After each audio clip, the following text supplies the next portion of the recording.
So the Raiders finally have a Super Bowl champion, first round draft pick quarterback at the helm in the name of Kenny Pickett. Yes, he won a Super Bowl with the Eagles, even though he was not the starter. He was just the backup. But he did, I believe, get at least one snap at the end of the game. So I guess technically he did play in a Super Bowl, and he is a former first round draft pick. And here's the problem with that: the Raiders, for the first time in forever, pretty much since the early 2000s, have an opportunity to go out and get a franchise quarterback with a potential number one overall draft pick. And I think we all know who we are looking at right now, a young kid named Fernando Mendoza. And Kenny Pickett could ruin the entire thing, because Kenny Pickett is a decent quarterback. He is not a good quarterback. He is not a great quarterback, but he is a quarterback that can win you a game. Now, is he going to do that against the Philadelphia Eagles? I don't think so. The Eagles are a much better talented team and coached team than the Raiders are currently. But any given Sunday, things can happen. You could have a bad game by the Philadelphia Eagles and the Raiders could sneak out a victory. And then now, because Kenny Pickett wins a game for the Raiders and he does a good job, maybe he throws 2 touchdowns and no interceptions, he wins the starting job for the rest of the season, because we all know that a guy named Geno Smith is not going to be with the Raiders next year. They're definitely going to walk away from that disaster. And so now Kenny Pickett could try to make a resurgence of his career, much of the tune of a Sam Darnold or a Baker Mayfield. But the problem with that is, what if he does win 2 out of the next 4 games and he knocks us out of contention for a number one overall draft pick in Mendoza? Now, listen, we could still end up with a decent quarterback. There's 6 or 7 that are going to be in the draft, so the Raiders could still certainly draft somebody. But I think out of all the quarterbacks that are coming out right now, Mendoza is the only one that I would say spend a first round draft pick on, just like I did with Jaden Daniels a couple of years ago, and I was proven right on that. Now we have to look at the fact that Kenny Pickett is playing to revitalize his entire career. And that could hurt the Raiders, because what happens if he does that and now we're sitting somewhere middle of the pack, pick 14, 15 somewhere, and now we're stuck with Kenny Pickett, and because he had a resurgence career, now he wants a longer contract. Because remember, his contract's up at the end of the year as well. So we're going to have to renegotiate with him to get him to stay. Now he's a hot commodity and everybody wants him because he wins a couple of games and he's a former first round draft pick. So the Raiders got to pay him a bunch of money. And then next year it all falls apart and it turns out he's crap. This is the dichotomy that the Raiders are in right now. And I, for one, hope that either Kenny Pickett does one of 2 things. Either he comes out and he throws 5 touchdowns against the Eagles, no interceptions, and 395 yards, and he's absolutely lighting it up like he's Tom Brady on steroids. And he does that next week, and he does that the week after, and he does that on the final game. Or he goes out there, we get blown out by the Eagles, which is the most likely scenario. We lose by at least 17 points to the Eagles, and we're back to Geno Smith in 2 weeks. And of course, Geno Smith doesn't care anymore. He wants out. So we end up losing the rest of the games. We get Fernando Mendoza and we build a team around him. We've already got the best tight end in the NFL.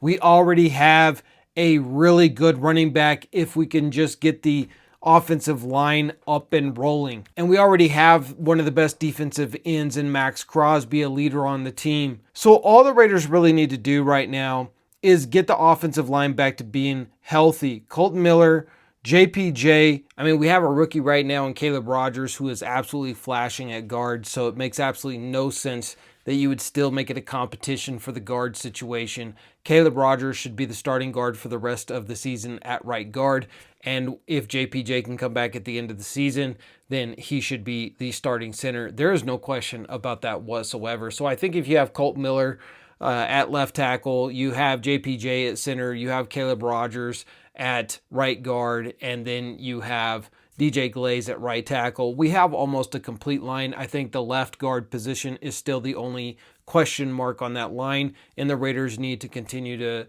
evaluate how they can upgrade the left guard position, and then depth as well. The problem that the Raiders have is, really the depth that we have at the offensive line is absolute crap outside of our rookie that we have coming in right now, and Caleb Rogers. We went and got a bunch of old, busted up guys who can't block to save their lives anymore, and the Raiders can't rely on that. You got to get younger at that offensive line, and you got to have depth for when guys go down. You cannot be relying on dudes like Forsythe to take over Colton Miller's job. Forsythe, he sucks. He's terrible. He shouldn't even be in the NFL, let alone be in a starting position right now at left tackle. So the Raiders need to do that. They need to really focus on that offensive line, build that up, and that's how championship teams are going to win, and that's how the Raiders need to get back into winning form. Is you cannot have your quarterback running for his life every time he snaps the ball. You cannot have your 6th overall draft pick in Ashton Genty being hit in the backfield 99% of the time and him struggling to even, receive the ball in the handoff.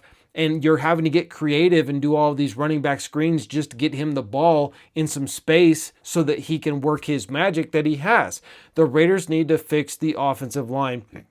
And then the other thing that the Raiders need to do is we've been playing shuffleboard with the defensive secondary and linebacking core and the rest of that defensive line. Pretty much the entire defense as a whole outside of Max Crosby has been, hot musical chairs every single year. Max has even said it himself that he's sick and tired of the Raiders finally getting a little bit of continuity on the defense, and the very next year it's a whole new cast of characters. And yet again, we've done exactly that. Last year the defense was finally starting to gel. It was all coming together. The defense was playing well, and boom, all of them are gone. The Raiders need to figure this out, and they need to figure it out fast. I don't know if John Spytek is going to be the answer at general manager, and I don't know if Pete Carroll is going to be the answer as the head coach, but I can tell you this right now. I really don't see Pete Carroll losing his job, and I don't see John Spytek losing his job. John Spytek is really good friends with Tom Brady, and Tom Brady has the ear of Mark Davis, who has the final say as the majority owner. And so John Spytek, in my opinion, his job is secure. The only one whose job is not secure is going to be the old man in Pete Carroll. However, I don't think that you bring Pete Carroll in on a 3-year deal and then you just cut him the year after because you haven't given him an actual quarterback. Maybe he did go out there and vouch for Geno, and maybe he is the problem here. But I don't think that you're going to see him get cut as the head coach this coming season.